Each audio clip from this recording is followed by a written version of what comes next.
Assalamualaikum warahmatullahi wabarakatuh.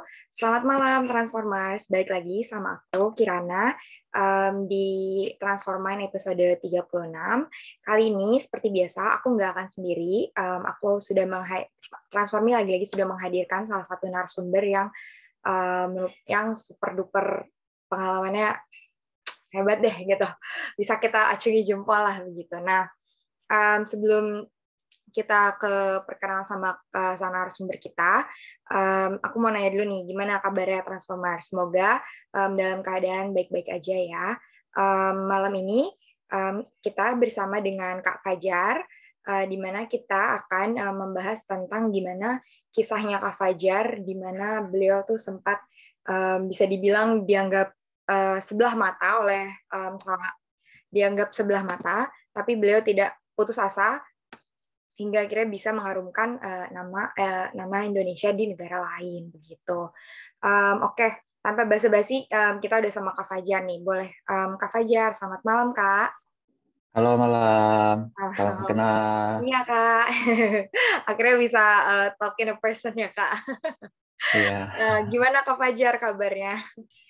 Alhamdulillah sehat. Kemarin baru flight back ke Indonesia, jadi udah dari Swedia. Sekarang posisi di Indonesia, jadi cukup masih agak-agak jet lag sama kondisi kesehatannya masih agak inilah karena cuacanya berubahnya cukup drastis ya di Swedia agak-agak dingin, terus pindah ke Indonesia agak-agak panas sama kelembapan udaranya mungkin yang perlu adjust banyak gitu. Berarti Kak Fajar baru banget pulang begitu ya Kak? Iya betul baru pulang. Apa namanya tadi aku mau nanya, apa sekarang kegiatan Kak Fajar kalau ini? Setelah pulang dari S2 begitu. Kalau sekarang jadi masih lanjut jalanin startup sama teman-teman di Bandung, Indonesia. Startup teknologi yang fokus di bidang teknologi perikanan buat sekarang. Terus juga bantu beberapa pejabat di pemerintahan untuk jalanin proyek-proyek pemerintahan. Salah satunya di kawasan industri terpadu Batang yang fokus dibuat industri mobil listrik sama baterai mobil listrik. Jadi sama vocational school juga di sana kayak gitu. Jadi bantu salah satu kementerian buat bus salah satu program itu kayak gitu. Oh, kalau boleh tahu Kak, sebelum Kak Fajar S2 begitu, dan juga jelasnya sebelum Kak Fajar membangun Bano Indonesia, Kak Fajar itu dulu S1-nya di mana ya Kak? Kalau aku S1 dulu di Teknik Mesin UGM. I see. Kak Fajar lulus tahun? Tahun 2016. Angkatan 2012. I see. Boleh Kak diceritain sedikit gimana sih Kak sampai waktu itu, gimana ceritanya sampai bisa dianggap sebelah mata itu, sebenarnya cerita detailnya kayak apa sih Kak? Oh gitu, jadi kalau dari mungkin flashback background aku ya, jadi sebenarnya kan aku dari Sragen gitu, dari keluarga buruh tani gitu, terus aku lahir tahun 94, bapak meninggal tahun 94 juga, terus akhirnya ibu ya jadi single parent sampai sekarang jadi single parent, terus tahun 98 mungkin tahu juga ada krisis ekonomi di Indonesia yang akhirnya juga berdampak besar ke ekonomi di Sragen kayak itu, akhirnya dibawa sama ibu merantau ke Jakarta. Long story short, jadi akhirnya alhamdulillah aku berprestasi dari SD, SMP sampai SMA sampai kelas 10, kelas 1 SMA, dan kelas 2 SMA aku coba explore karena udah kayak dalam tanda petik mungkin dulu bosen ya belajar terus gitu. Akhirnya akademik terus harus seimbang gitu ya Kak. Iya, mulai aktif berorganisasi kayak ini belajar terus apa gunanya gitu. Terus aku mikir juga ya pasti soft skill buat interaksi ke orang, manage sesuatu itu perlu kan. Akhirnya ikut OSIS dan kebetulan ikut OSIS dan MPK, kebetulan jadi ketua MPK, dipilih sama sekolah sama teman-teman juga. Akhirnya karena pertama kali berorganisasi tadinya akademik terus nggak bisa manage waktu dengan baik gitu. Jadi rada shock begitu ya Kak? Rada shock, kaget lah ya. Teman-teman mungkin yang di kuliah juga banyak yang kayak gitu kan. Betul. Akademik terus, kuliah nggak bisa manage waktu. Akhirnya waktu kelas 2 SMA nilainya turun jauh. Waktu itu dari kalau nggak, ya, Kak? Iya, dari di 5 satu besar mata pelajaran atau semuanya begitu Kak? Overall, tapi yang nggak turun itu setauku matematik, seingatku ya, sama fisika. Jadi emang aku dua itu cukup kuat dan emang passionnya di situ gitu. Yang lain tuh kayak ya udahlah. Gitu. Juga S1-nya teknik mesin begitu ya Kak? Teknik mesin gitu. Terus akhirnya nilainya berantakan, turun ke peringkat nggak tahu lah berapa, 40-an atau berapa gitu. Akhirnya nilai itu turun, terus waktu kelas 3 nilainya udah naik lagi, udah agak mulai normal. Tapi ya karena jalur undangan kan itu akumulatif ya, buat masuk perguruan tinggi. Jadi masuk jalur undangan cuman peringkat-peringkat bawah. Pilihannya tinggi-tinggi perguruan tingginya waktu itu. Gitu. Jadi waktu kelas 2 itu juga ditegur sama guru, tapi sebenarnya agak kurang enak sih gitu. Nilai kamu kalau turun kayak gini mau jadi apa, nggak akan sukses ke depannya kayak gitu. Jadi di-judge lah gitu. Itu judge waktu di sekolah, tapi waktu sebelum-sebelumnya ya ibu sering kena judge juga karena sebagai single parent gitu. Iya, pasti. Ya kayak maksudnya emang bisa apa ngelulusin anak sekolah di UGM gitu, sama tetangga-tetangga juga ada, sama saudara-saudara juga ada gitu. Dipandang sebelah mata juga lah. Bahkan kayak gitu ya, Kak? Iya, jadi ya ibu bahkan waktu itu ya jujur-jujuran aja, jadi saya juga sempat kesulitan juga buat kuliah. Pasti kan minta ke orang tua karena saya pengen fokus sekolah juga kan. Betul. Jadi nggak mau, ibu dulu juga bilang kalau emang kuliah, fokus kuliah, kalau ada apa-apa minta ke ibu gitu. Jadi itu ya, saya walaupun di sampingan cari beasiswa, akhirnya ada satu titik juga akhirnya minta ke ibu. Waktu itu ibu posisinya nggak punya uang, akhirnya minjam ke keluarga, tapi ya sama salah satu anggota keluarga tuh kayak nggak dikasih pinjam tapi malah diremehin gitu lah. Ya intinya sebenarnya banyak lah kita dianggap di underestimate sama orang, tapi ya poinnya yang aku tangkap ya, bahkan kita sebenarnya nggak bisa bergantung ke orang lain, bahkan ke keluarga kita gitu. Gitu ya, kita harus survive sendiri sih sebenarnya di dunia ini, kecuali ke keluarga terdekat. Yang kita punya cuma diri kita ya, Kak. Iya, betul gitu. Nah, Kak Fajar, waktu Kak Fajar melalui atau dicap atau bahkan bisa dibilang dianggap rendah, dianggap remeh, sama diragukan gitu nilai di dalam diri Kak Fajar, Kak Fajar sempat ngerasa down nggak sih, Kak? Oh pasti down berkali-kali waktu itu. Misalnya ya sesepele misalnya teman-teman waktu ngambil rapot ya waktu SD atau SMP gitu kan, itu diambil sama orang tua kan.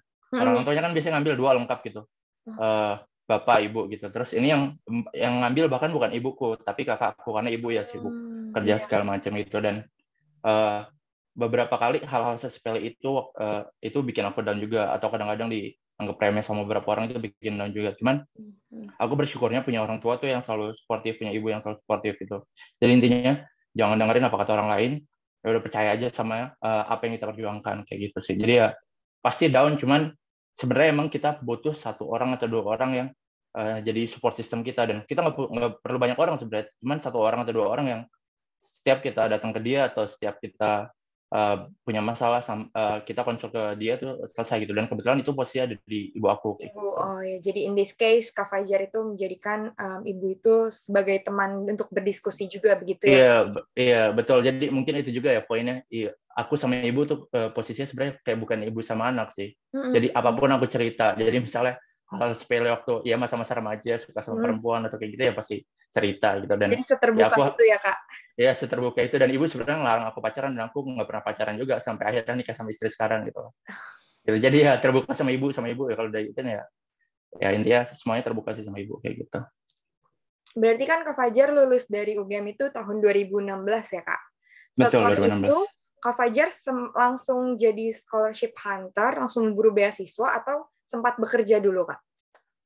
Sebenarnya dari awal punya mimpi sekolah di luar negeri itu dari SMA.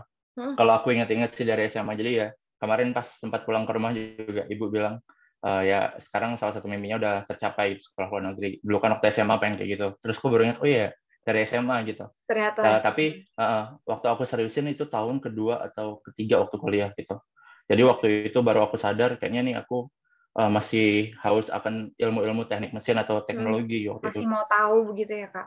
Iya, akhirnya dari tahun ketiga sampai tahun keempat itu udah mulai persiapan CV segala macamnya, nanya-nanya teman-teman, tapi ya baru benar-benar persiapannya setelah lulus. Dan setelah lulus pun sebenarnya keterima LPDP tahun 2017 waktu itu. Tapi kebetulan dapat amanah dari kampus, dari UGM buat jalanin salah satu riset yang cukup strategis waktu itu. Jadi sama dosen aku disuruh handle, termasuk financial, manajerial, semuanya kayak gitu. Jadi akhirnya izin ke LPDP buat mundur berangkat, dan baru berangkat ya waktu beberapa tahun yang lalu kayak gitu. Jadi kayak gitu sih. Jadi sempat kerja dulu dari 2016 sampai 2019 di UGM sebagai researcher kayak gitu di Pusat Studi Energi UGM. Kak Fajar kan berarti sudah sempat bekerja begitu ya, Kak? Apa yang bikin Kak Fajar maksudnya biasanya ya, aku kan masih S1 ya Kak.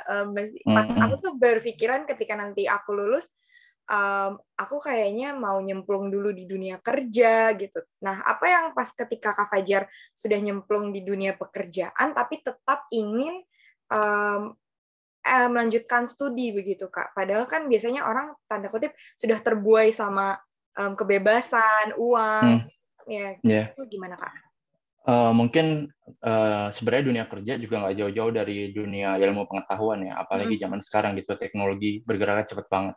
Benar, Dan kalau perkembangannya mungkin ya Kak. kita lihat ya, dan mungkin kalau kita lihat juga di Indonesia sendiri, mungkin dulu zaman orang tua kita lulus S1 itu udah something banget gitu, atau lulus SMA udah something banget. Tapi Benar. sekarang coba kita lihat di mana-mana lulusan S1 semua gitu.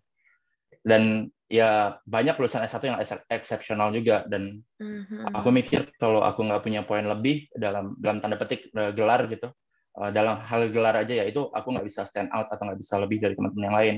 Itu Mhm. poin pertama kenapa aku pengen sekolah ke luar negeri. Terus yang kedua adalah ada beberapa ilmu yang tadi aku bilang juga di Mhm. teknik mesin atau di teknologi yang aku pikir kayaknya di Indonesia nih belum ada ilmu ini, yang aku nggak tahu mau belajar ke siapa kayak gitu. Dan sebenarnya bisa belajar, cuman mungkin ekosistem atau environment-nya nggak sebagus di luar kayak gitu. Jadi Mhm, itu yang betul betul. memutuskan aku untuk studi ke luar negeri kayak gitu. Dan itu yang jadi motivasiku utama. Dan yang ketiga sebenarnya uh, pengen keluar dari ya ini mungkin klise aja ya, kayak pengen keluar dari zona nyaman kayak gitu. Walaupun aku udah berkali-kali juga keluar dari zona nyaman, akhirnya jauh dari keluarga, sekolah di UGM, berjuang Iya. sendirian, tapi ya pengen tahu gimana sih ngerasain ini sebagai orang Indonesia. Mhm. Dulu kita sering dengar katanya, oh luar negeri itu enak, luar negeri ini kayak gini, kita bisa berkreasi banyak gitu. Pengen tahu sebenarnya di luar negeri itu kayak apa, Mhm. dan kita bisa menghargai negara kita sendiri kalau kita udah pernah keluar dari negara kita gitu. Kalau Oh, bener. Oh, kita, begitu Kak, iya bener kan? Kak. Iya, jadi misalnya kita nganggap, oh ini pasar, oh ini macet, ah ini Indonesia Mhm. jelek Mhm. gitu. Tapi pas kita di luar, pas lagi lebaran atau apa gitu, kok kangen ya sama macet, Oh, kok gitu. kangen ya sama pasar, kok kangen ya sama canda tawa orang Indonesia, kayak gitu. Heeh, Itu heeh. hal-hal yang kita Kesemrawutan anggap, Indonesia begitu ya Kak. iya, hal-hal yang kita anggap negatif, ternyata pas kita lihat kok, oh itu jadi refleks juga. Ternyata sejelek-jeleknya rumah sendiri, hal-hal yang bikin kita kadang-kadang marah, kayak macet segala macam, itu bikin kangen Mhm. juga kadang-kadang. Kayak gitu, itu ya hal-hal yang, apa ya, agak sensitif yang aku uh, pengen tuju waktu itu, pengen keluar nih, pengen tahu gimana sih supaya menghargai Indonesia gitu, negara kita sendiri, pengen tahu di luar kayak apa, kayak gitu sih. Oh, I see, I see. Nah, ketika Kak Fajar akhirnya sudah membulatkan tekad untuk Hmm. ya saya melanjutkan studi saya ke luar negeri begitu. Apakah dari awal Kak Fajar sudah memilih kayak studinya ke Swedia deh, atau sebelumnya belum milih, atau gimana Kak? Oh, kalau itu udah survei semenjak yang tadi aku bilang tahun ketiga itu, tahun Oh, keempat, isi tiga dari empat itu. kuliah itu. Hahaha. Iya, jadi karena tahun ketiga atau keempat itu aku pengen tahu banget inovasi teknologi secara general ya. Jadi Mm-mm. aku sebenarnya waktu itu nggak mau jadi spesialis di bidang tertentu, energi atau apapun itu, Mm-mm. teknologi teknik mesin, tapi pengen yang lebih general kayak gitu, dan pengen tahu gimana cara nge-manage inovasi kayak gitu. Dan cari tahu, akhirnya ada beberapa kampus, ada beberapa negara yang ekosistem inovasinya bagus. Mm-mm. Yang pertama adalah Swiss, yang kedua adalah Swedia. Jadi negara paling inovatif di dunia itu ada dua negara itu. Yang ketiga Amerika kayak gitu. Dan akhirnya aku coba approach analisis, terus ya masing-masing negara itu ketemu Mm. beberapa kampus, dan aku bikin list, intinya kayak gitulah. Oh iya, Uh, Kak. Jadi riset begitu ya, Kak. Step riset. pertamanya setelah mengumpulkan niat, kedua adalah riset begitu ya, Kak. Iya, risetnya secara general negaranya dulu, baru dari negara lihat kampusnya gitu. Lihat dari kampusnya ternyata di Swiss bagus banget waktu itu juga, di Swedia juga bagus, terus di Amerika juga bagus. Cuman waktu di Swiss itu kendalanya kalau nggak salah S2 tuh ada yang inovasi itu harus pakai bahasa Jerman. Jadi itu butuh effort Oh. lagi gitu. Mm-mm. Mm-mm. Dan di sana kan komunikasinya juga ada beberapa bahasa ya gitu. Jadi itu Mm-mm. kendala yang lain. Nah, kalau buat ke US waktu itu butuh persiapan GRE Apa gitu. itu, Kak? Sementara GRE itu kayak TOEFL, tapi dia kayak apa ya namanya, skill kemampuan dasar di bidang sains gitulah, kayak Oh. tes SBMPTN, Mm-mm. cuman dia versi standar Amerika gitu. Mm-mm. Itu tes GRE. Nah itu kendala juga karena biayanya mahal. Sementara tabunganku cuma cukup buat siap buat tes TOEFL, ya tahu sendiri lah tes TOEFL juga Iya, 3-4 jutaan gitu loh. Terus persiapan benar. bolak-balik interview Ngurus LPDP, berkasnya, ya. ngurus berkasnya. Jadi waktu itu mikir kayaknya Amerika nih mungkin bisa dicoret gitu. Terus pilih Swedia atau Swiss, sempat observe Belanda juga, akhirnya membulatkan tekad, nomor 2 Swedia, bahasa Inggris juga semuanya, kuliahnya ya akhirnya memutuskan buat Swedia gitu waktu itu, dan pilihan kampusnya KTH kayak gitu. Kayak gitu sih prosesnya, jadi aku persiapkan dengan cukup detail sebenarnya. I see. Kan tadi Kak Fajar juga sempat bilang kalau finansial tuh jadi kendala ya Kak, karena seperti yang kita tahu kita harus ngurus berkasnya, itu juga perlu uang ya kan. Betul. Terus juga selanjutnya kita juga perlu tes IELTS, itu tes TOEFL itu nggak murah ya kan ya Kak. Nah, selain itu pasti kan juga waktu itu menjadi kendala kan ya Kak, karena Kakak ngurusnya itu bertepatan sama Kakak sambil bekerja begitu ya kan. Nah, gimana cara Kak Fajar waktu itu untuk membagi waktu antara pekerjaan dan juga mengurus persiapan beasiswa gitu? Jadi poinnya mungkin aku juga udah pernah beberapa kali ditanya sama teman-teman kayak gini waktu ada acara-acara sharing juga kayak gini. Sebenarnya apa ya, basically kita semua orang punya waktu 24 jam sama kayak gitu. Dan setelah aku survei waktu aku apply beasiswa LPDP atau beasiswa apapun, dan waktu aku udah jadi award di LPDP juga, teman-teman yang apply beasiswa itu atau yang pengen studi ke luar negeri, itu memanfaatkan waktu 24 jam itu seefektif mungkin gitu. Jadi mereka kerja dari jam 7 atau jam 8 sampai jam 5 atau jam 4 misalnya. Terus mereka pulang ke kosan atau ke rumah, terus lanjut tes lagi dari jam 7 sampai jam 10 buat persiapan TOEFL gitu. Jadi poinnya adalah sebenarnya kita punya waktu yang sama, cuman semua orang tuh yang pengen beasiswa studi ke luar negeri atau dapat beasiswa, itu perjuangannya luar biasa banget kayak gitu. Jadi kalau kita udah kalah persiapan duluan, nggak total buat dapetin beasiswa, nggak persiapan segala macam, itu akan kalah sebelum berperang sih, karena di luar sana banyak orang yang bahkan mungkin tidur cuma 5 jam atau 3 jam itu setiap hari karena dia harus kerja, persiapan TOEFL segala macamnya, dan banyak mungkin ya banyak juga reviewer beasiswa LPDP gitu ya.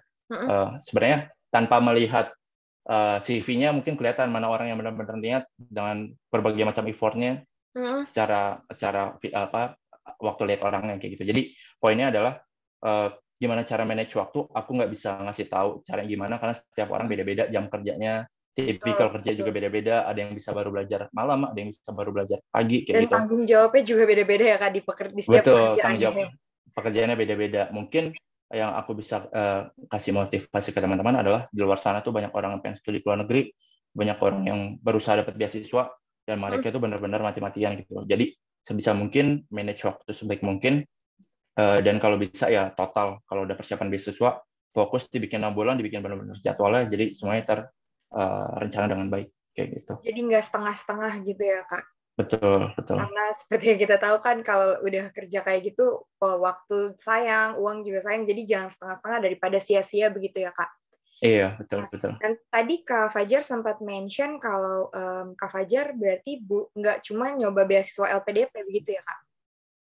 Betul. Emang kalau boleh di-share apa aja Kak yang udah dan LPDP tuh beasiswa ke berapa gitu Kak? Nah, ini sebenarnya aku dari dulu manusia yang cukup beruntung ya. Aku apply beasiswa 2, Fulbright yang karena pengen ke US sama ke LPDP waktu itu tahun 2017. Terus waktu Fulbright itu masih jalan, LPDP prosesnya duluan, terus ikutin seleksinya ternyata langsung tembus waktu itu. Terus akhirnya konsul ke dosen ya ini beasiswa LPDP udah fully funded, ngapain cari beasiswa yang lain gitu. Ya udah fokus ke LPDP-nya aja, dan itu udah dapat ya. Aku cuma sekali sih, one shot waktu itu. Beruntung banget gitu. Gitu. Dan LPDP yang reguler Kak atau gimana Kak? kalau aku afirmasi. Jadi afirmasi angkatan 2017 tuh ada namanya beasiswa afirmasi mahasiswa berprestasi internasional dari keluarga tidak mampu, kalau nggak salah namanya. Perbedaannya apa tuh Kak? Perbedaan yang signifikan, entah persyaratannya kah atau tesnya begitu? Oh, kalau dari persyaratan dia sebenarnya lebih mudah ya, kayak TOEFL itu nggak perlu tinggi-tinggi kayak gitu. Buat LPDP-nya ya, buat LPDP-nya. Jadi TOEFL nggak perlu tinggi-tinggi. Kalau persyaratan akademik lainnya sama, cuman harus menyertakan surat keterangan tidak mampu dari kelurahan, terus menyertakan meteran listrik kalau nggak salah. Karena ya kayak gitulah waktu daftar-daftar. Iya, yang berhubungan dengan finansial begitu ya Kak? Mirip-mirip UKT lah kayak gitu. Iya. Modelnya gitu. Terus kalau secara perbedaannya, afirmasi waktu itu dikasih bukan dikasih anggaran tapi dikasih kesempatan buat les IELTS sama TOEFL, Oh iya. pengayaan dibiayai sama LPDP. Waktu itu programnya di Bandung, cuman waktu itu aku nggak ikut dan alhamdulillahnya TOEFL-ku sebenarnya udah cukup gitu kayak Oh, gitu. jadi nggak perlu ikut programming itu ya, Kak? Jadi teman-teman yang TOEFL-nya kurang atau IELTS-nya kurang ikut program itu kalau nggak salah 3 bulan, jadi biaya hidup full funded, dapat kosan, dapat biaya hidup segala macamnya, TOEFL-nya dibayarin, IELTS-nya dibayarin kayak gitu. Jadi Kalau sebenarnya afirmasi. banyak jalan ya, Kak, untuk meraih beasiswa begitu ya. Betul, banyak Iya. banget. Sebenarnya yang penting di mana ada kemauan aja ya, Kak. Di mana ada kemauan, ada usaha, pasti ada jalannya begitu ya, Kak. Betul. Nah, kalau Kak Fajar sendiri, berapa lama sih, Kak, persiapannya? Mulai persiapan beasiswanya, maksud aku, mulai dari ngumpulin berkas sampai tes IELTS, sehingga akhirnya Kak Fajar bisa tembus di LPDP gitu. Kalau tadi yang aku jelasin mungkin kalau secara jangka panjang ya udah 2 tahun sebelumnya sebenarnya buat persiapan gitu. Cuman kalau yang Iya. tadi didiskusikan soal persiapan dokumen spesifik udah mau tahu ada pengen apply LPDP nih, itu kurang lebih kalau nggak salah sekitar 6-8 bulan gitu. Kalau buat detailnya kayak gimana, kalau nggak salah ya 1-2 bulan pertama itu aku pelajari LPDP dulu waktu itu kayak gimana gitu. Tapi udah itu pelajari juga persyaratannya apa. Jadi paralel dan tahu persyaratannya apa. Oh ternyata ada beberapa persyaratan yang harus aku persiapkan yang itu cukup fundamental. Pertama kayak CV, terus esai, terus sertifikasi bahasa, TOEFL dan IELTS, terus sama surat rekomendasi kayak gitu. Itu kan fundamental banget tuh. Terus aku pelajari masing-masing kayak gimana dan aku nanya ke beberapa senior kayak gitu. Dan itu 2 bulan pertama gitu. Terus 2 bulan selanjutnya aku udah mulai persiapan buat TOEFL sama IELTS secara intensif kayak gitu. Dan itu juga udah mulai bikin esai detail kayak gimana, bikin kerangkanya, itu bikin kerangka yang benar-benar pure aku dari aku sendiri, belum nanya-nanya ke yang lain gitu. Terus bikin esai, terus bikin CV juga kayak gimana. Terus udah selesai 2 bulan itu, 2 bulan selanjutnya itu kalau nggak salah, atau 3 bulan selanjutnya, aku udah mulai esai yang aku buat, aku kasih ke teman-teman yang udah jadi udah Oh studi iya, di luar negeri, proofread begitu beberapa ya, teman. Kak, dibantu proofread. Proofread, ya proofreading gitu. Aku dulu nggak tahu istilahnya, baru tahu Iya, sekarang sih namanya proofreading gitu. iya baru ada Akhirnya, sekarang juga ya. iya kalau dulu ya cuma kasih ke temen, cek aja kayak gimana gitu Bacain kan. dong gitu ya, Kak. Ya bacain dong. Ternyata, oh ada triknya, ada skemanya. Jadi paragraf ini, section ini. Oh baru tahu. Itu belajar secara nggak langsung tuh. Dan tiap orang tuh beda-beda gitu. Dan aku pelajari, oh ini baiknya dari dia ini, baiknya dari dia ini gitu. Aku pelajari satu-satu itu dari buat esai kayak gitu. Terus buat CV aku belajar dari beberapa teman juga. Terus ikut beberapa. Dulu kan kalau pengen lulus kuliah ada ini ya kayak training bikin CV yang baik gitu. Iya, ada biasanya. Kalau sekarang sih dalam bentuk webinar begitu, Kak. Iya, kalau dulu mungkin fisikal, jadi aku datang kayak gitu terus ya ambil ilmu yang baiknya kayak gimana, terus ya akhirnya aku edit-edit sendiri, terus sama dosen juga udah mulai aku approach Pak sama sekolah.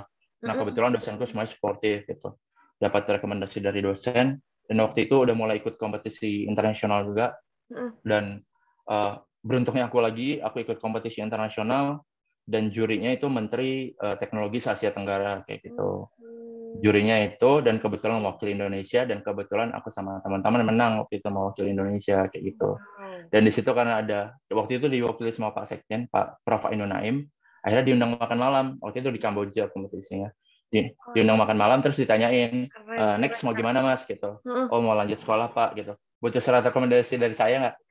Ya kalau berkenan boleh Pak gitu. Pas Itu banget akhirnya ya, yang Kak. Pas banget. iya, itu akhirnya mungkin ini ada cerita juga ya pas aku interview LPDP, kan ditanya, mereka cek dokumen kan, pas dicek dokumen ada rekomendasi dari beliau gitu. Mungkin reviewer LPDP itu nggak percaya, Mas ini bener nih dokumennya dari beliau. Iya. Di cross check Nggak sama yakin mereka ya. akhirnya ditelepon gitu, ini maksudnya ini anak kuliahan kenal-kenalan sama Pak Ainun Naim gitu kan nggak mungkin gitu. Akhirnya ditelepon bener, akhirnya ya betul itu Fajar saya kenal baik nih terus ya akhirnya mungkin dari beliau juga yang memperlancar jalan saya di dapat beasiswa PDP kayak gitu. Jadi ya mungkin persiapannya tadi 6-8 bulan. Pertama pelajari dulu, terus persiapan seperti apa, 2 bulan, 3 bulan terakhir tuh eksekusi lah. Terus ya belajar mati-matian gitu. Terus buat TOEFL IBT-nya segala macam itu di 1 bulan terakhir karena sertifikatnya juga keluarnya 1 bulan kan periodenya kalau nggak salah gitu.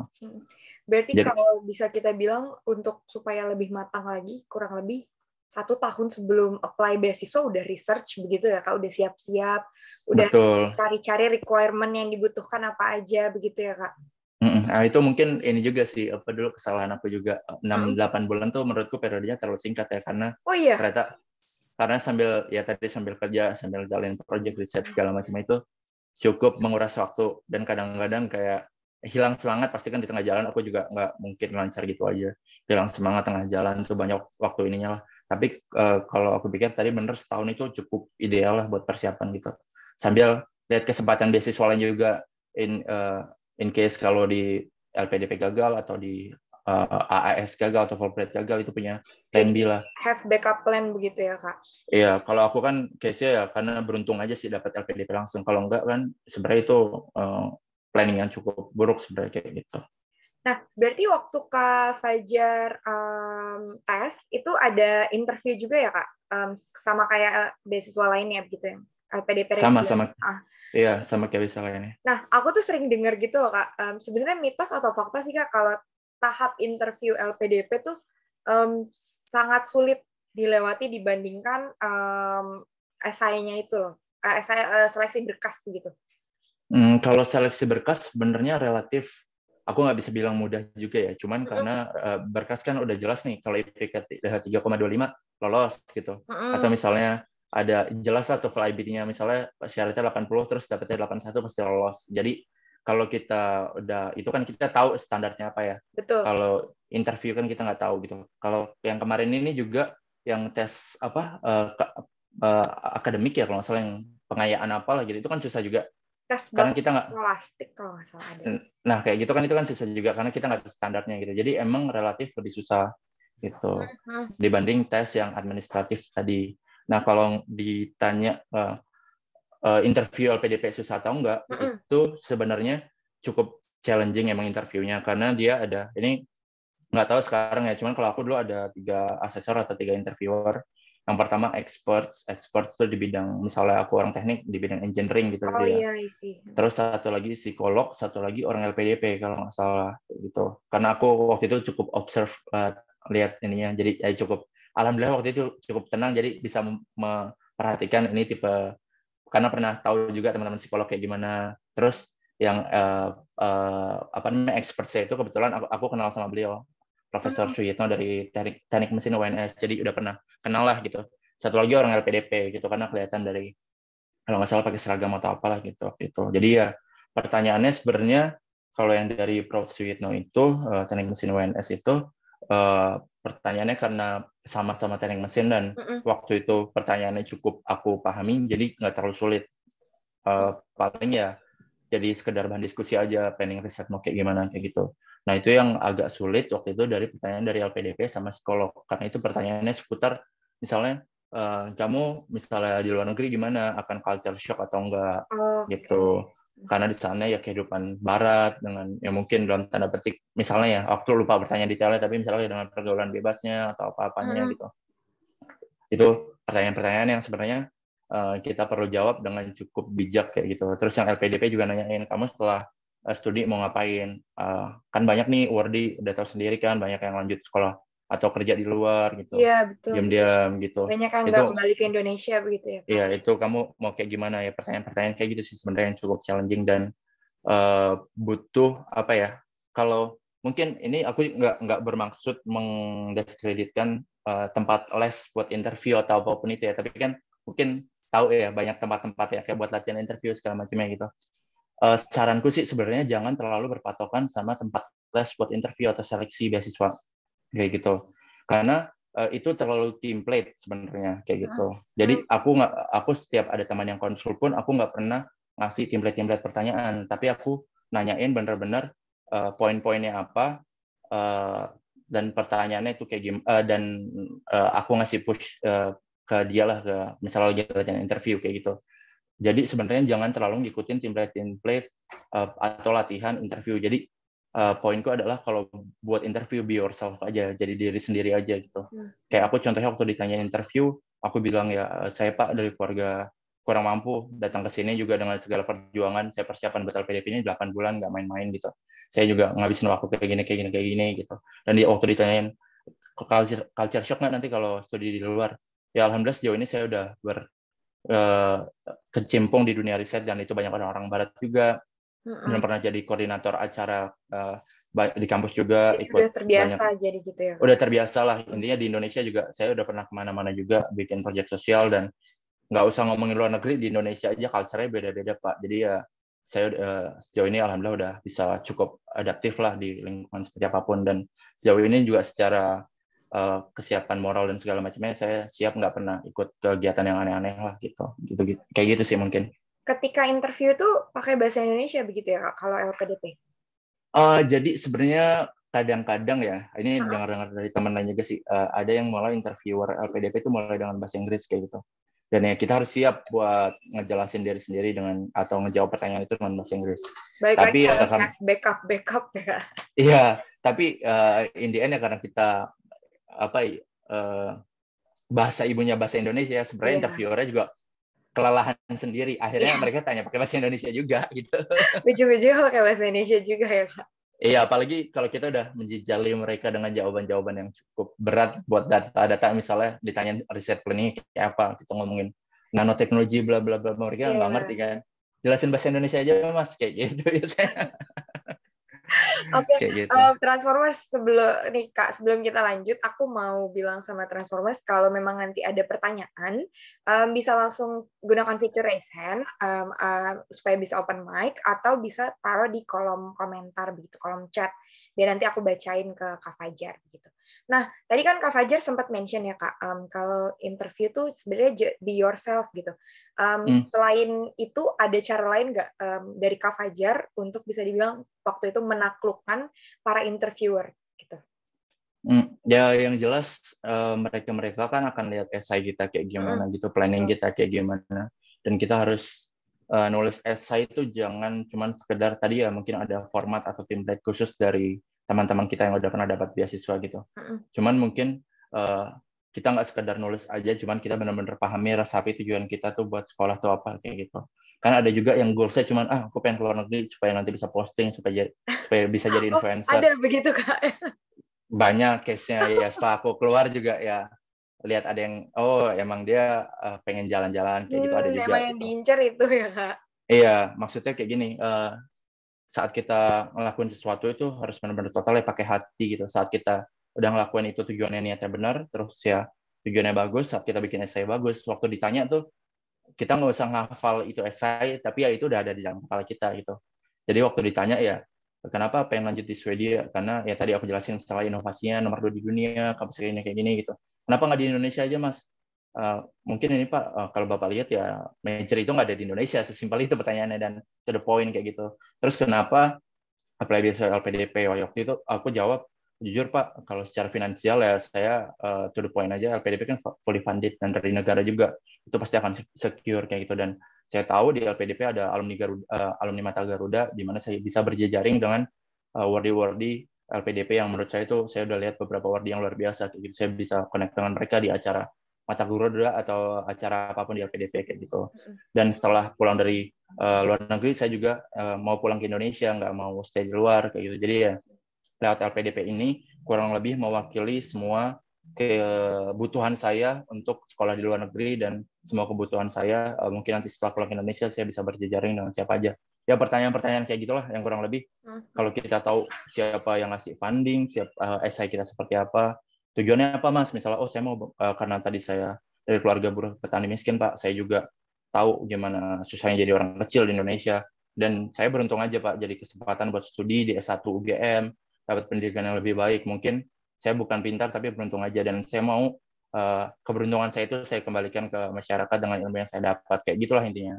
Jadi ya kita sampaikan itu nggak klise gitu, dan emang itu harus bisa cerita hidup, meyakinkan begitu ya, Kak? ya cerita hidup kita gitu. Yeah. Dan itu mungkin cerita dari aku ya, mungkin teman-teman bisa bungkus dengan pengalaman teman-teman sendiri. Jadi intinya ya be yourself aja, terus confidence, nggak usah ragu-ragu gitu.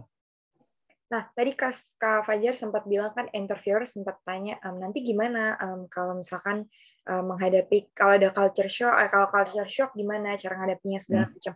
Nah, ketika Kak Fajar sampai di Swedia, apakah ada perbedaan Kak yang cukup signifikan antara Indonesia dan Swedia? Misalnya dalam sistem pendidikan kah atau budayanya kah begitu?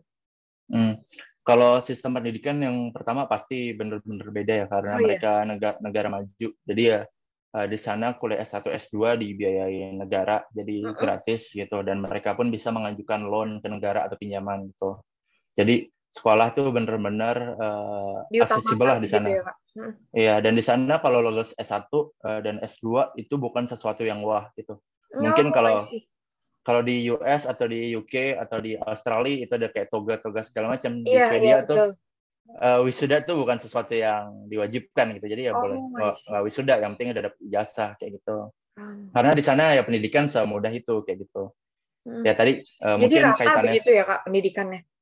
pendidikannya rata gitu. Jadi nggak ada perbedaan sama sekali lah. Mungkin balik lagi tadi ke sistem pendidikannya juga, karena di sana tax-nya pajaknya tinggi juga. Jadi misalnya gaji kita 10 juta, let's say, 10 juta Indonesia ya rupiah, Iya. itu potong pajaknya sekitar 50% gitu. Wow. Dan 50% itu jelas alokasi kemana dan nggak Oh, I dikorupsi see. ya gitu. Jadi ya kita dari lahir sampai S2 itu pendidikan gratis, Oh, kesehatan I see. gratis kayak gitu. Jadi kenapa dipotong 50% taxnya tinggi karena emang alokasi udah bagus kayak gitu. Itu mungkin dari sistem pendidikannya. Terus kalau dari sistem sosialnya ini cukup aku ya dulu nggak tahu Swedia kayak gimana. Ternyata mereka orangnya cukup introvert kayak gitu. Oh, Iya, jadi kalau US mungkin ya, yang aku ada beberapa teman US, mereka soft di luar tapi hard di dalam. yeah. Jadi kita gampang dekat sama mereka, tapi kita nggak akan bisa nembus mereka jauh lebih dari Dalam begitu. teman, nggak bisa jadi teman dekat. Iya, iya. Nah Swedia ini beda, mereka susah banget di approach, hard banget. Tapi sekali kita udah temenan sama mereka, aku ada 2-3 teman Swedia lah, dan itu jadi teman dekat, jadi kayak bisa cerita apa aja kayak gitu. Bisa Dan terbuka mereka juga gitu ya Kak. iya, karena musim dinginnya di Swedia sekitar 4 sampai 6 bulan itu fluktuatif ya. Karena musim dingin kan ya orang malas keluar gitu. Itu yang Iya, betul. ini menurut aku pribadi sih mungkin itu yang memaksa mereka Analisa buat jadi Kakak ya. introvert. Iya. Dan mereka ini joke si orang Swedia ya. Sebelum ada COVID mereka udah social distancing Oh kayak iya. gitu. Jadi karena waktu lagi nunggu bis, orang-orang tuh nunggunya nggak rapat-rapat Oh, padahal ada jauh-jauh. shelter bis. Mereka nunggunya 1 meter, 1,5 meter. Ini joke si orang Swedia sih. Without COVID, we already have social distancing kayak gitu. Terus kalau Kayak misalkan dari gitu. sistem belajarnya itu Kak, ketika Kak Fajar di kampus yang di KTH itu, gimana Kak? Ada perbedaan yang cukup signifikan nggak Kak? Kayak cara menilainya Kak? Atau Oh jelas, jelas. Jadi kalau di Indonesia pasti ada keunggulannya sendiri ya. Di Indonesia mungkin kadang-kadang kita belajar itu udah gampang ya, atau kita tahu target-targetnya apa aja dan apa ya silabusnya apa aja gitu. Iya, Itu yang cukup, akan bisa dibilang RPS gitu, 1 semester kita mau belajar apa, kita udah tahu gitu ya Kak. Iya, di Swedia sebenarnya juga kayak gitu. Cuman itu beda case-nya adalah saat kita ujian. Contoh tuh soalnya random karena apalagi aku innovation and teknologi manajemen gitu itu kan sebenarnya agak ada unsur sosialnya sedikit. Jadi ya Betul. soalnya itu agak-agak perlu analisa lebih gitu dan butuh penalaran lebih kayak gitu. Itu mungkin yang sulit yang pertama. Terus di Indonesia mungkin kita masih manggil dosen ya ini timur sama barat sih bedanya aku nggak masalah juga. Kita masih manggil dosen Pak, Bu, dan itu gap kita sama dosen itu cukup jauh gitu. Tapi di Swedia, aku sama supervisorku ya bercanda seenaknya aja panggil nama gitu. Dan kebetulan supervisorku baik juga gitu. Dan itu hal yang menurutku mungkin sisi baik dari pendidikan di Barat ya, di Swedia atau di Eropa. Kita bisa cukup dekat dengan supervisor, bisa diskusi apapun. Jadi nggak rasa ada nyaman begitu ya Kak. Betul, dan kalau kita di Indonesia mau bimbingan skripsi aja, Takut. balas chatnya aja mikir berkali-kali. Kalau typo udah diomelin kan. Iya benar. Itu mungkin itu yang perlu dibenahi sedikit dengan dosen-dosen Indonesia yang muda-muda terutama ya. Mungkin kita harus sebenarnya agak sedikit terbuka sama mahasiswa karena menurutku saat pikiran mahasiswa nggak takut, nggak terbuka, terus ya nggak semata-mata cuma dijejali ilmu akademik tapi dikasih keterbukaan buat ngasih ide, di situ biasanya mahasiswa bisa eksplor banyak kayak gitu. Tapi nggak menghilangkan tadi nilai-nilai ketimuran, kita tetap respect Iya, orang tua kayak gitu. Cuman lebih agak sedikit aja lebih fleksibel kayak gitu. iya, bukan berarti jadi nggak hormat begitu ya Kang? Nggak. Enggak gitu. Kita poin bagusnya di situ juga, kita respect sama dosen tuh bagus kayak gitu. Nah, dengan perbedaan sistem pendidikan, sistem pembelajaran yang tadi Kak Fajar sempat mention, Kak Fajar berarti sempat mengalami nggak Kak kesulitan saat ketika baru kesulitan belajar begitu atau kesulitan mengikuti program mereka begitu?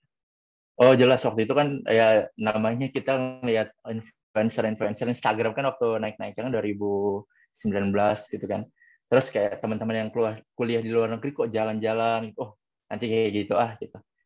Jujur aku sempat kepikiran kayak gitu juga, pengen jalan-jalan nih Iya pasti. kan, kayak Wah, nilai plusnya ya Kak pasti. iya ya sambil belajar ya kita butuh Iya, refreshing juga kan, pengen jalan-jalan gitu. Buat di-share atau enggaknya kan itu balik ke masing-masing ya. Gitu. betul. Itu hak mereka juga. Terus pas sampai di Swedia, aku kaget dengan pace belajarnya karena di sana belajarnya kan per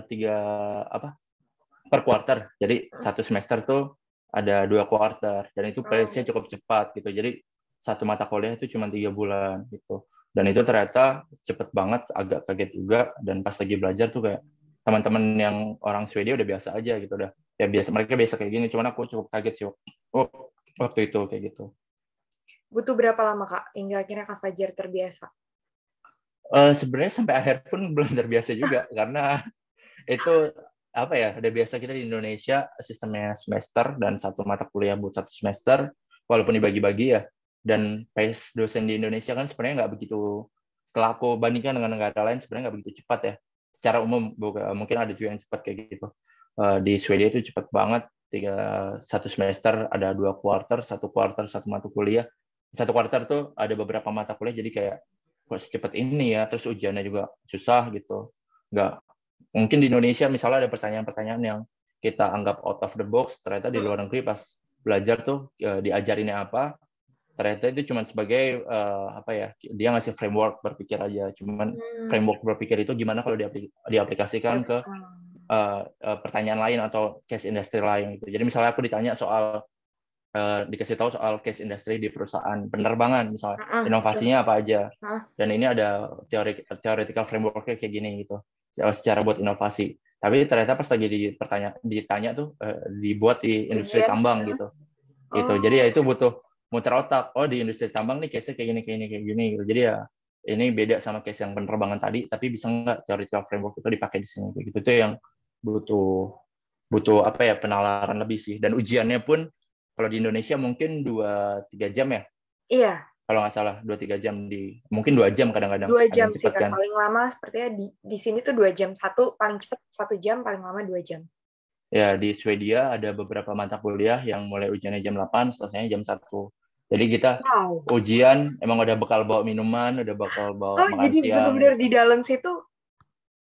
Iya, Oh, teman-teman udah pada bawa makanan. Dulu waktu pertama kali ujian yang panjang-panjang itu kaget, ini ngapain orang-orang bawa makanan.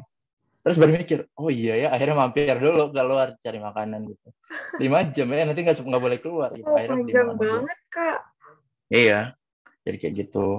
Oh, alah. Nah, tadi kan Kak Fajar, ini kan Kak Fajar baru pulang ya, Kak. Terus Kak Mm, Fajar kembali melanjutkan startup Kak Fajar itu Bano Indonesia.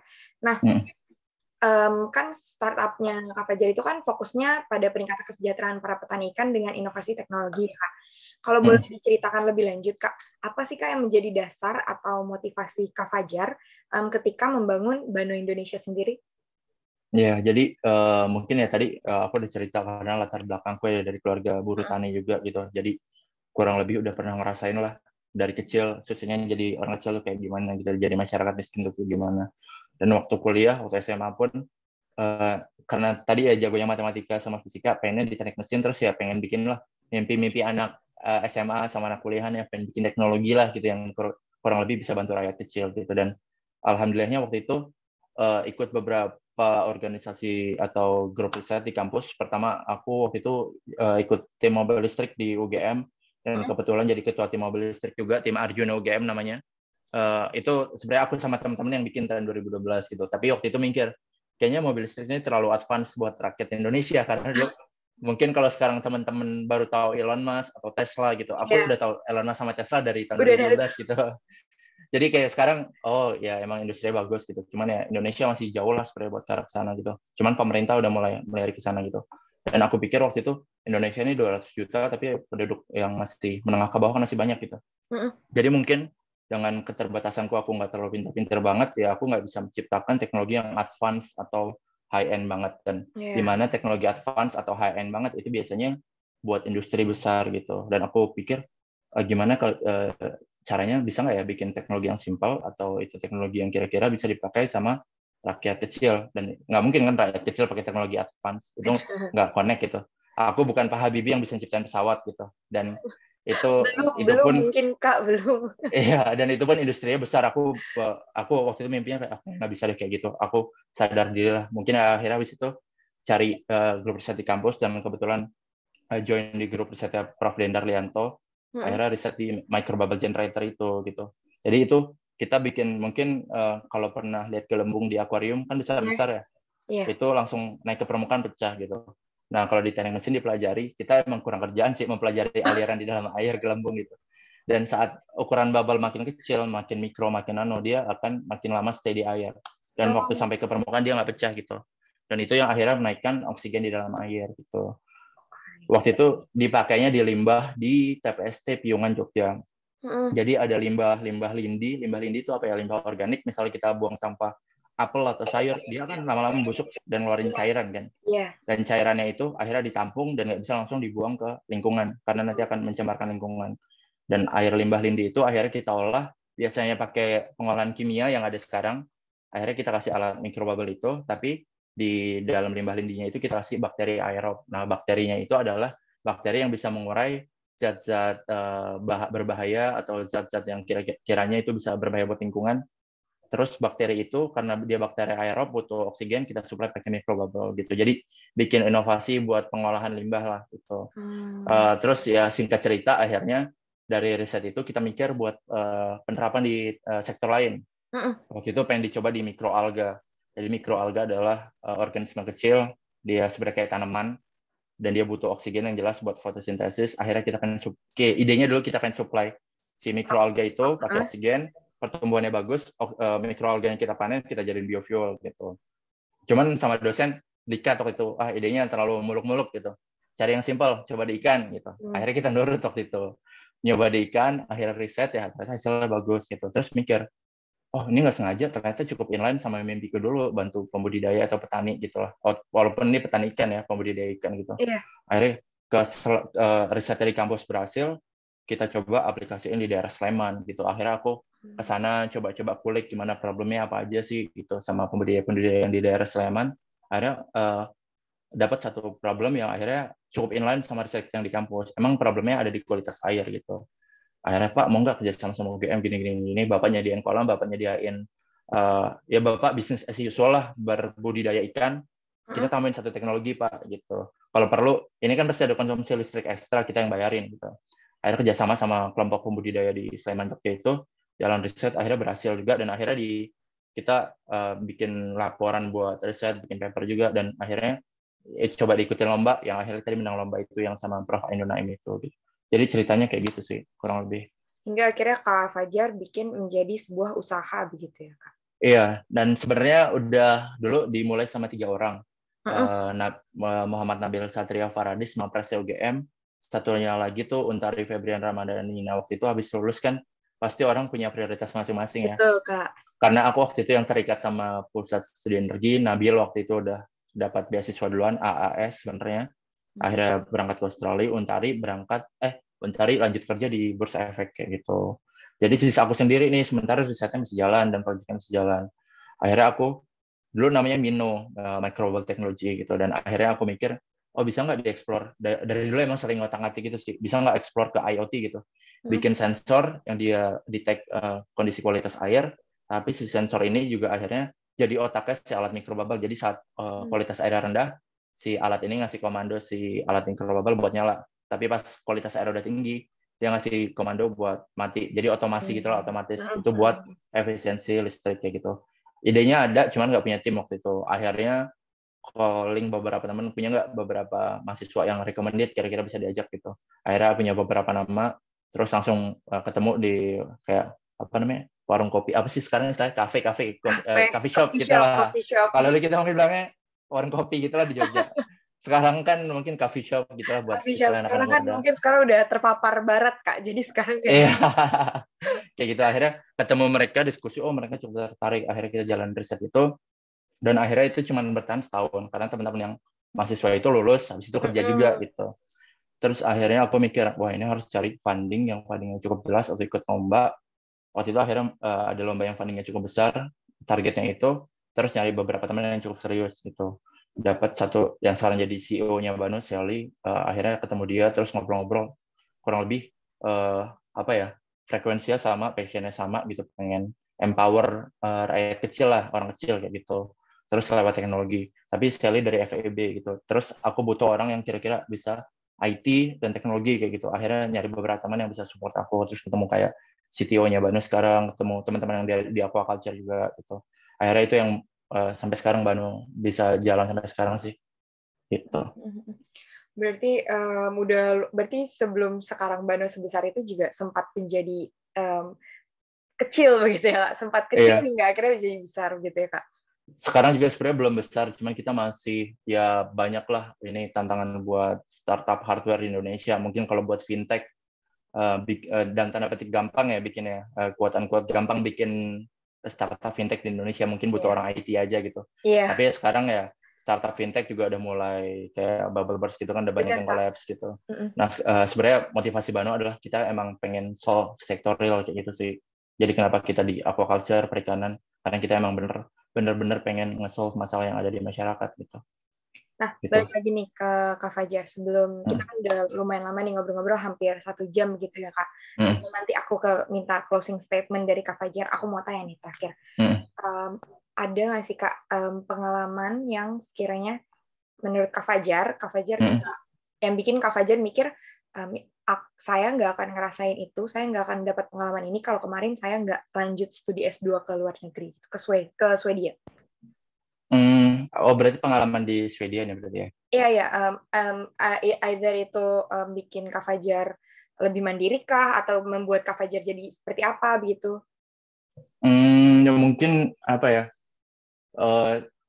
Ada momen-momen down-downnya, misalnya kayak tadi aku bilang butuh adaptasi apa? Ini mungkin aku akan bagi dua waktu aku di Swedia sama yang sebelum di Swedia ya. Betul. Kalau yang di Swedia ada momen di mana aku mikir kangen Indonesia, terus kondisi Swedia lagi winter, dingin-dinginnya, salju selutut, terus ya paginya tuh matahari terbitnya jam 9, terbenamnya jam 3 sore, jadi siangnya pendek banget, malamnya panjang. Ya, terus kayak bikin, ya kita dari Asia Tenggara, mataharinya, paparannya banyak, vitamin D-nya banyak, tapi tiba-tiba vitamin D-nya drop, itu bikin depresi lah.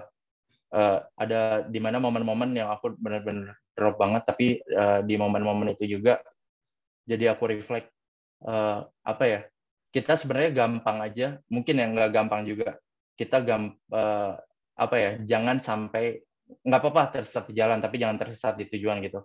Mungkin waktu itu aku momen-momen akan tersesat di tujuan, aku ngira S2 ini tujuan terakhirku gitu. Dan saat aku hilang arah waktu itu, ya sebenarnya itu kondisi-kondisi yang kritis banget. Dan mungkin poinnya adalah jangan jadikan S2 itu sebagai tujuan gitu, tapi itu jadikan batu pijakan kayak gitu. Karena kalau kita jadikan S2 tujuan, kita hilang motivasi di tengah jalan, atau kita nggak bisa ya intinya dimotivasi lah, itu akan jadi berat banget kayak gitu. Dan waktu itu aku langsung mikir, oh ini harus recharge lagi, kayak gimana caranya. Akhirnya telepon orang tua, terus yang ngobrol ke beberapa teman gitu buat recharge lagi. Akhirnya diskusi ke teman-teman Banu juga, dan pas kondisi drop-dropnya itu ya tadi balik lagi, intinya kita sendiri sebenarnya di dunia ini, cuman beberapa circle terkecil dalam hidup kita aja yang akan support kita gitu. Itu mungkin pengalaman yang di Swedia-nya ya, secara kurang garis besar kayak gitu. Dan terus waktu lagi di sebelum apa yang bikin aku nggak bakal bisa dapat pengalaman ini nih kalau nggak berangkat studi ke luar negeri gitu. Jadi mungkin pengalamannya banyak banget. Aku ngerasa beruntung aja sih.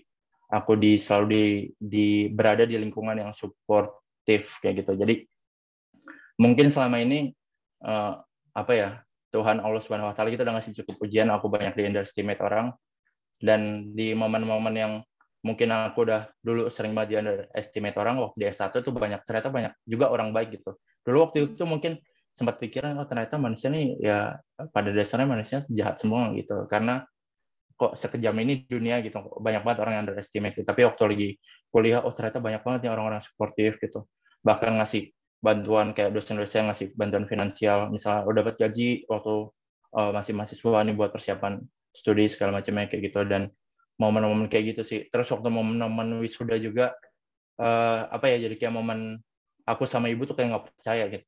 Ibaratnya anak petani gitu bisa lulus S1 UGM tuh kayak jarang-jarang ada lah gitu. Terus waktu dapat beasiswa LPDP juga ngabarin orang tua, ya orang tua nggak tahu beasiswa LPDP itu apa kan. Iya. Dan yang ditanyain ya itu gajinya berapa banyak gitu.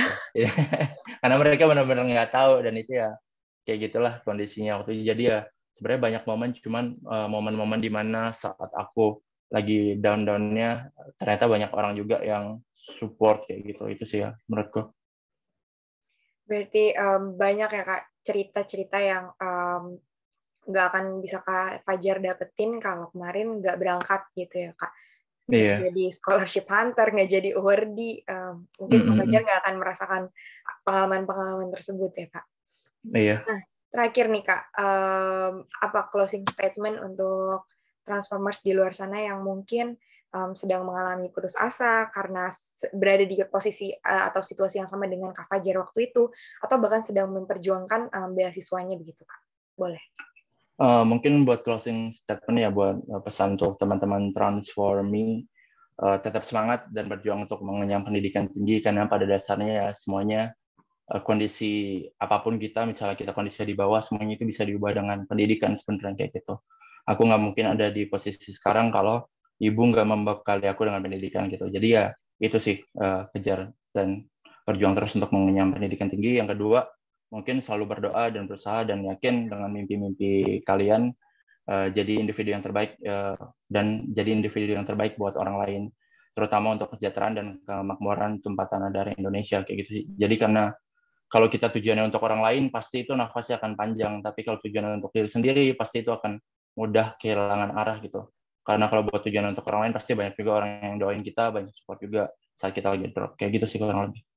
Ya, pas banget Kak Fajar, kita udah 1 jam ngobrol-ngobrol. Bener-bener gak terasa banget Kak, saking serunya sharing sama Kak Fajar. Mulai dari bahas perjuangan Kak Fajar dari zaman masih sekolah sampai ke S2 begitu Kak. Terima kasih ya Kak, udah mau berbagi sama aku dan Transformers malam hari ini. Makasih juga untuk Transformers yang udah hadir dan nonton malam hari ini. Untuk Transformers, tetap stay tune di Instagram Transformi, karena di sana akan ada informasi-informasi penting mengenai beasiswa yang sangat berguna untuk Transformers. Begitu. Kak Fajar, semangat menjalankan startupnya, semoga sukses ya Kak, dan lancar begitu. Sehat selalu Kak, salam untuk keluarga. Oke, terima kasih. Terima kasih juga. Terima kasih juga buat undangannya. Semangat bisa sharing di sini, semoga bisa bermanfaat dan ngasih semangat juga buat teman-teman yang lain. Amin. Terima kasih. Okay. Nah, Transformers, sekian sharing kita hari ini, Transformers kita malam ini. Wabillahi taufiq wal hidayah. Wassalamualaikum warahmatullahi wabarakatuh.